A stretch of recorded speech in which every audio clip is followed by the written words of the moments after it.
University of Wisconsin, Eau Claire.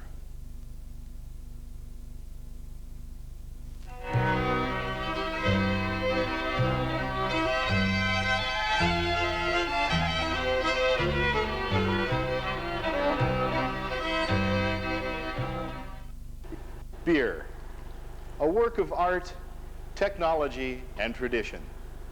A simple mixture of water, malted barley, and hops. Simple, that is, until the magic of yeast is added. At that point, the water and grain become a living thing. There's a great turmoil of activity as this liquid ferments. Because yeast produces this reaction, the makers of beer must be knowledgeable technicians who are skilled at their trade. And they must be artists, sensitive to color, taste, and clarity. Beer has appeased our thirst since prehistoric times. Early man found that when he allowed a mixture of water and grain to ferment, he produced a pleasant-tasting drink that brought on an exhilarating feeling and was often safer to drink than water. While beer in its many variations was produced in family homes for centuries, we generally credit medieval Germany with the development of large-scale production and distribution of beer. Breweries in the 14th century in Munich and Hamburg introduced the use of hops, an herb that helped to clarify and preserve the beer, as well as give it the somewhat bitter taste we're familiar with today. In the mid-1800s, German breweries began to experiment with new yeasts and lower fermenting temperatures. Brewers used a yeast that would sink to the bottom of the tank during the fermentation period, producing a clearer beer.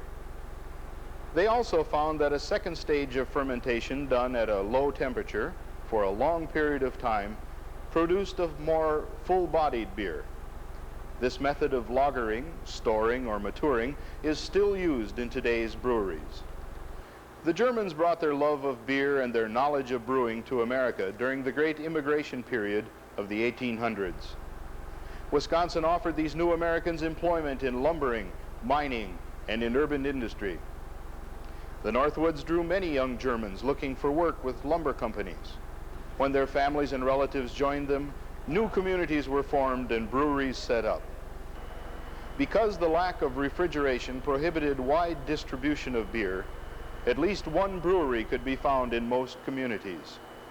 Nearly 126 breweries were operating in Wisconsin around 1914. The making of beer tended to be a family business, handed down from generation to generation. Today's beers still carry the names of families who have a long heritage of brewing. At the point where the Chippewa River met the Eau Claire River, a lumbering community began to grow. The strong German heritage was evident in that by 1872, there had been 7 breweries in the Eau Claire area. Eau Claire has seen breweries come and go, but today only one remains to carry on the tradition. The Walter Brewing Company has been a family business for 3 generations. The Walter family began their work in the breweries of Germany. Political unrest in Europe during the 1880s led to the emigration of the Jacob Walter family. Jacob's sons carried their brewing experience with them to their new homes in Wisconsin. Jacob Jr., George, John, and Christian opened breweries in Wisconsin while brother Martin moved to Colorado to brew beer. John opened his Eau Claire brewery in 1890, where it prospered until Prohibition shut the doors on all breweries. In 1932, 1 year before the repeal of Prohibition, John died. The building and equipment stood idle for 7 years until John's nephews reopened the plant and carried on the family's tradition. Edgar Walter moved to Eau Claire to oversee the production of Walter's beer. His sons and grandsons are still brewing beer. Today, the great-nephews of John Walter carry on the tradition of brewing beer.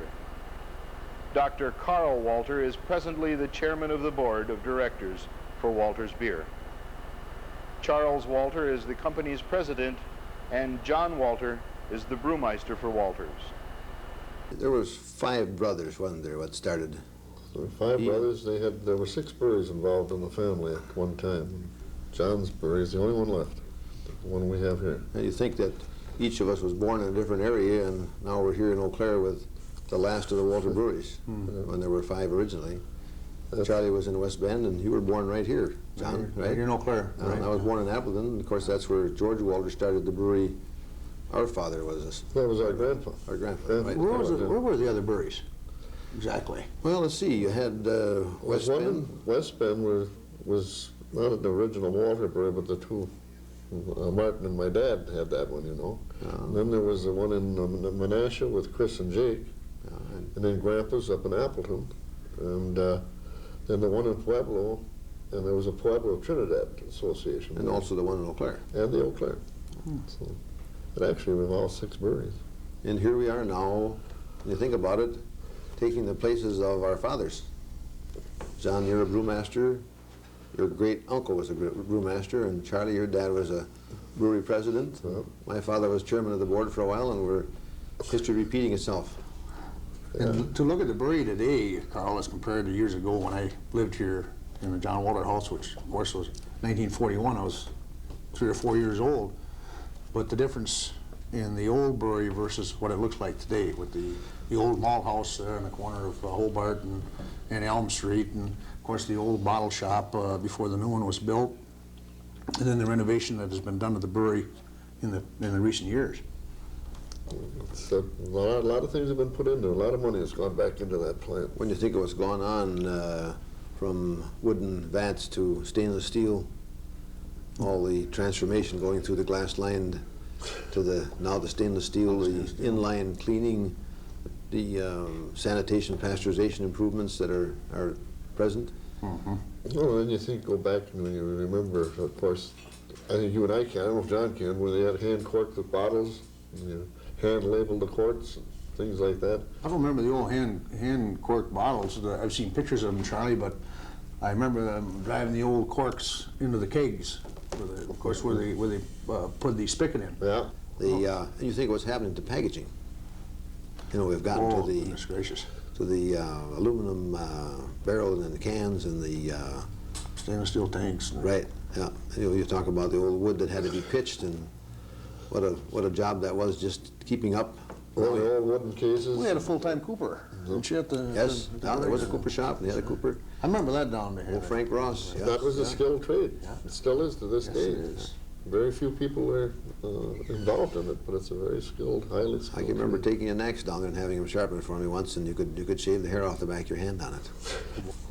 Remember how you, well, I don't suppose you had to coat any tanks, but how you had to get in there and Oh, yes, I take a coated. paintbrush and coat tanks, Well, we scrape them first. scrape them first and then coat them. You know, one thing about our business too, I think one of the reasons why we're still alive is because of the kind of a man John Walter was. You know, you read the old records of his death and his obituary and the things that were said about him, that he was a community-minded citizen. He did well to all the people in the community, and many people know of his benevolence. And I think that he was recognized of a man of great honesty and sincerity. Character. Yeah, Yes, character. He was, he was very community-minded. And when Prohibition was repealed, I think the people were ready for John. Again, unfortunately, his death occurred to our fortune because it brought us together. But There's some unfortunate things that follow good fortune, I guess, and you can't change those things. first thing I remember, I was 9 years old in Appleton, and they brought back a case of beer from Eau Claire, and there was the old wooden case with the wooden tops and 16-ounce bottles. I remember that, and we were all, it seemed like Eau Claire was halfway to Alaska, and they talked about the snow being halfway up to the wires, and it was going to be a great adventure. One thing I remember, Charlie, on Sundays, we always had a big meal on Sunday. And my father, everybody had beer at the table. Everybody had a bottle of beer. And as a little shaver, it was my job to bring the 7 or 8 bottles of beer and set them alongside of his chair. And we said grace, and my father would open up the beer and he'd pass everybody a bottle of beer. And I can remember very distinctly living in this house. That's a wonderful memory, too. I'm sure you people have some fine memories there. I think one of the most remarkable things is that we are still a viable brewery when you think of what's happened since we were kids. When I was working in the brewery as a young man, going to high school in the summertime, there was over 80 breweries in the state of Wisconsin. Now there's 8. There's 6. 8. Yeah. There isn't even 8, is there? No, now there's only 7 because of the Schlitz merger. Every small town had a brewery. Well, I think of Bloomer and Fountain City and Portage Arcadia and Madison. And just around here, though, I'm just saying for how close around here, you know, and now there's just a few left. And it's strange that there's 2 of them so close together Yes. in this area. I think we've been very fortunate myself. That you've been able to survive through that era. Yeah. From the time Prohibition ended, why, it's come a long ways, and there's been a lot of demise of the... You know, we've talked about it, all 3 of us have talked about it. It was probably the foresightedness of our brother George, in renovating the brewery and putting in the modern equipment that he put in. Karl. Yeah, I don't think there's any question about it. So a lot of my friends that went broke just had to shut down because they didn't have them. Well, you know, in a small brewery, it takes so doggone long, you know, to make your beer. I remember a few years ago I was talking with a colleague of mine who is also brewmaster, and we were talking about the cost of a glass of beer at a dime. But if we went right back and started with the farmer planting the corn, the farmer planting the barley, and the hop farmers planting the hops, and the right down to the brewery, and bringing it to the brewery, and then the brewery processing this under the direction of a brewmaster and making a good glass of beer, and then the storage time that it takes, putting it in a keg and delivering it to the tavern or saloon, however, for a dime. Those days are gone, I'm afraid. Yes, they are. And you... The days of making a good glass of beer are not gone, Charlie. No, that's right. No. And you know what automation goes on in the big breweries. Yes. You know that it's all done by push buttons, but... Well, there's no question that they can put out a barrel of beer much cheaper than we can with just their plain automation. Well, but they haven't got as good a control, I don't think. They've got beer just as we high have. speed That's equipment that they run at anywhere from 1,800 to 2,000 cans a minute. We run at 180. And you know, and even in our small brewery, we're limited to what we can make, how much beer we can make because of the way that you brew it. You just... That's pretty hard to set, Karl. I think you're saying, you know, that's like asking us what's the capacity of the brewery. I think they put out a good product, good brewery fresh beer that'll really stand up. Stand the test, yeah. Yeah, right. I think that with our 9-week program that we have from the brew kettle to the bottling, canning, or kegging is really nice, because I remember at Lone Star Brewing Company, why we were making beer from the brew kettle to the bottle in 10 days. So if you're talking capacity, I would say, with the shoes that I wear down there as brewmaster, if you wanted more capacity, we would have to build onto the brewery. Well, I know something, John, for sure. The beer that you make is good because I've drank it. That's been sitting 2 years in a basement, and it was good. It was good beer, and I know that you can't do that to any other beer. Well, I've never seen one. Mm-hmm. Thank you. Well, I certainly get a lot of compliments on our beer wherever you are, and I know it's... When you talk about 9 weeks now, you're talking about the aging process. Aging process, Right. from the time we started the brew kettle until it's delivered to the... Get ready to go on the market, and that's why it's such good beer.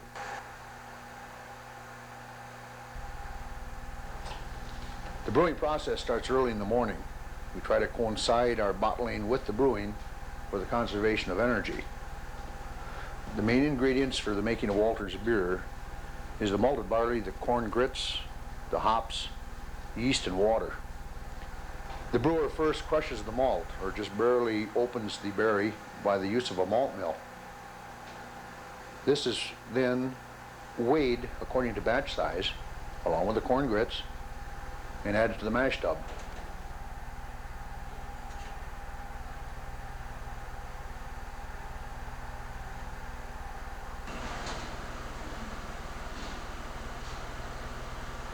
Okay, with the controlled amount of water in the mash tub, we then add the grains, where through various temperature changes, the starches are converted to fermentable sugars and dextrins. After the final temperature rise, the wort is then drawn off or decanted off by gravity, delivering it to the brew kettle.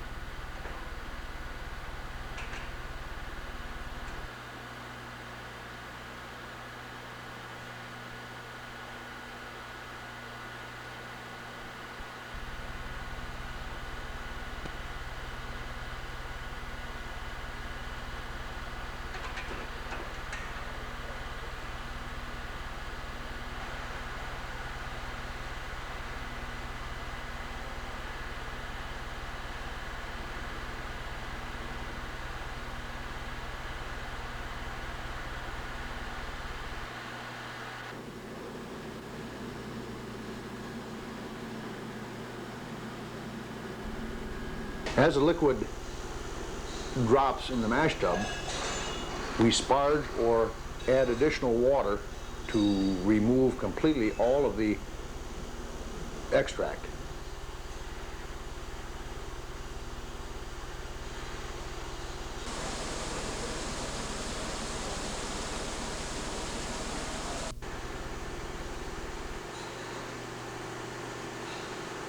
As the kettle begins to fill, the addition of hops then begins.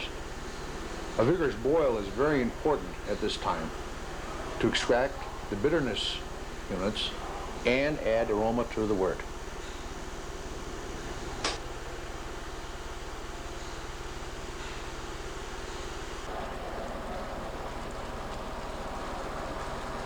After boiling, which takes approximately an hour and 15 minutes, we strike the brew kettle, or knock the brew kettle out, dropping the wort to the hop strainer. The function of the hop strainer being to remove the suspended hops. The wort then passes through the cooler, delivering the chilled wort to the fermenting tank.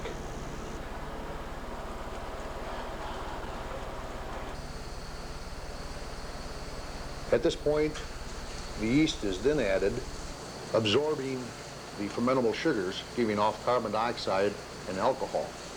Just before the addition of the yeast, it is washed, skimmed, and filtered.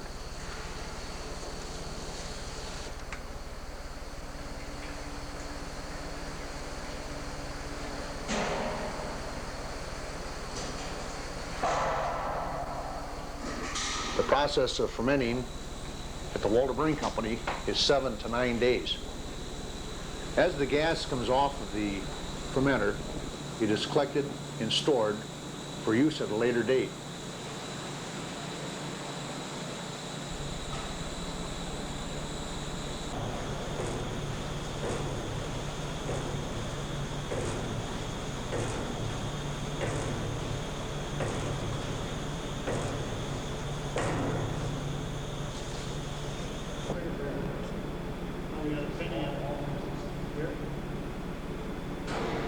At this point, the wort is now called beer.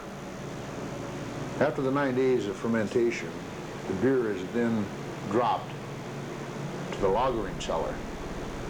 It passes through a cooler, dropping the temperature of the beer to 29 degrees Fahrenheit. The beer lays in the lagering tanks, meaning laid to rest for a period of time, from 21 to 30 days, where a natural aging process takes place. At the peak of maturity, and after tasting, and on its way to the finishing cellar, the beer then is passed through primary filtration, using the diatomite as a filtering media, filtering out suspended yeast that have not settled out in lagering. After the beer passes a series of tests for quality, color, and taste, and reaches its peak of perfection, it is carbonated. Only then does the brewmaster release the beer for kegging, bottling, and canning.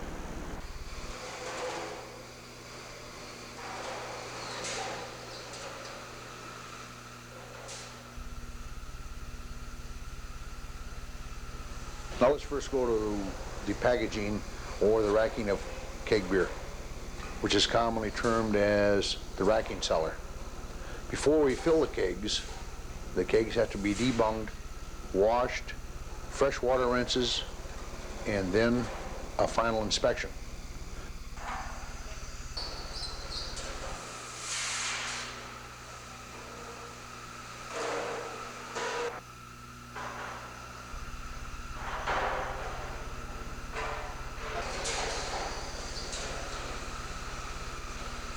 The keg is then visually inspected inside and out, and then delivered to the racking cellar for filling.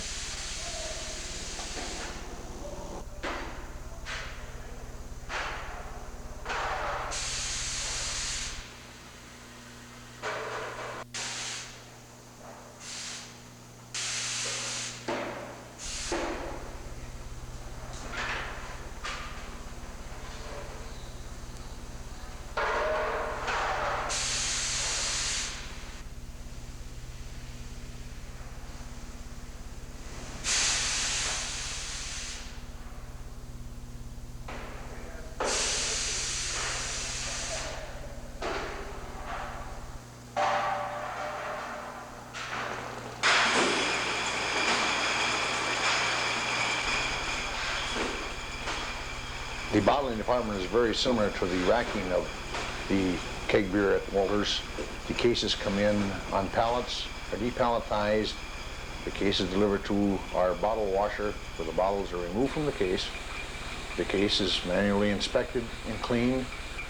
The bottles travel through a 5-compartment bottle washer, 4 of a heavy caustic solution, where the labels are removed and the bottles are sterilized.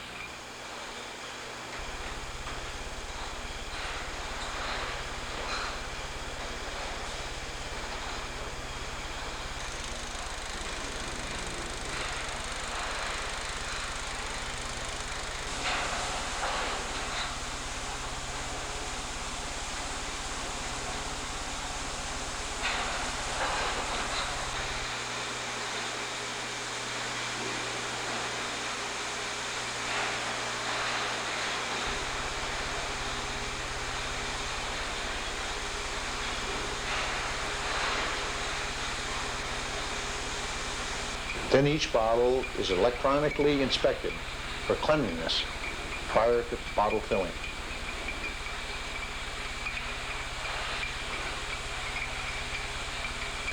As a bottle reaches the filler or the filling station, it is counter-pressured, the bottle is filled, is allowed to overflow or jetted to get the airspace out, crowned, rinsed, and is ready for pasteurization. Now the reason for pasteurization is to raise the temperature of the beer coming off the filler at 32 degrees up to 140 degrees Fahrenheit, and then dropping the temperature again to our cold water temperature coming into the brewery at 58 degrees. The reason for pasteurization is to give the beer shelf life. A double check is made prior to labeling. One being the temperature settings on the side of the pasteurizer for the heat of the water. The second being a traveling recorder, which travels through the pasteurizer, showing the brewmaster and the bottling shop superintendent that the beer has been properly pasteurized. As the bottles leave the pasteurizer, they are visually inspected for any foreign matter or broken or cracked bottles prior to the labeling. After the labelers, the bottles are transferred down the bottling line and packaged 24 bottles to a case.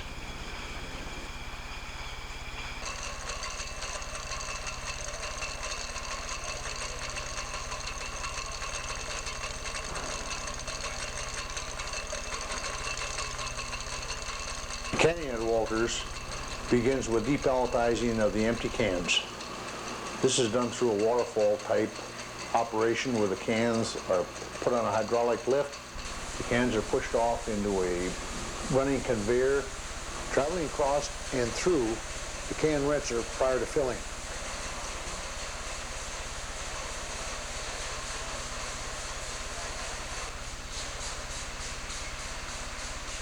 The cans then are counter-pressured and filled.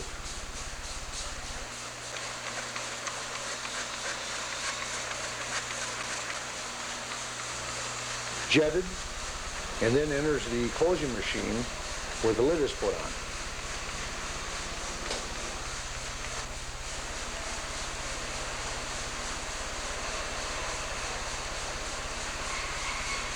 The can then goes through the pasteurizer and undergoes the same temperature changes and the same quality control checks as the bottles. At the discharge of the pasteurizer, the can then enters a can weighing machine. This ensures us at Walters that there are 12 ounces of beer in each can. As the can proceeds on down the canning line, it is then either 12-packed or 6-packed, palletized and ready for distribution.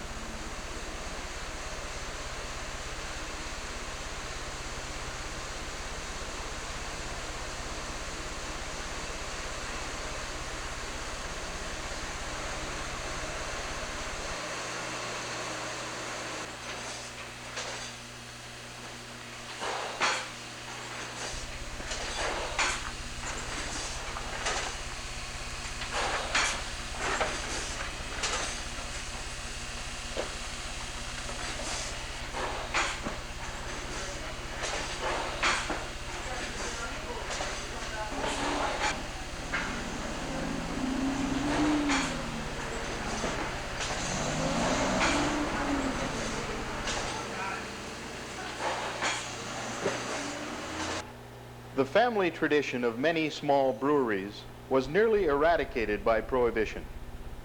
While thousands of American breweries were shut down by Prohibition, only about 750 were able to reopen in 1933. Small, local breweries are again facing extinction. While a few large beer companies seek to dominate the market, the small ones go under, unable to compete or to increase their production capabilities. In order to remain viable, regional breweries pay careful attention to the distinctive flavor of their beers. Satisfaction of their local clientele is far more important than shipping beer across the nation. As Bill Leinenkugel of the Jacob Leinenkugel Brewing Company of Chippewa Falls, Wisconsin says, we can't outproduce them, we can't out-advertise them, so we just brew a better beer. Wisconsin's 4 regional breweries, Leinenkugel, Huber, Stevens Point, and Walters, are alive today because of their German tradition of brewing a quality beer and because of a loyal clientele that continues to support the distinctive qualities of their beer. Your local people are the ones who make your brewery successful. It's, it's their feeling of pride in a local industry and their willingness to support it that makes you successful. If you lost that, you'd lose your brewery. That's right. You could sell beer in Newark, New Jersey, or you could sell beer in Jacksonville, Florida, but it's what you sell around Eau Claire that counts. Yeah, and we know that. That's true, and it's the people up here that are going to keep us going. I don't think there's... You'll get a spurt of interest occasionally from an area where they'd like a nice, fresh, clean glass of beer, but you're still going to have to rely on your local people to give you the support. That's right. But most of the inquiries you get, Karl, you're aware of it, so is John, most of the inquiries we get from out of state or someplace like that, or they want a cheap beer. Well, we just won't make it for them. No. Our price is our price. John isn't going to destroy a good product just to... Well, you have the opportunity, you have the equipment, you have the essence to make good beer. There's no reason to make anything less.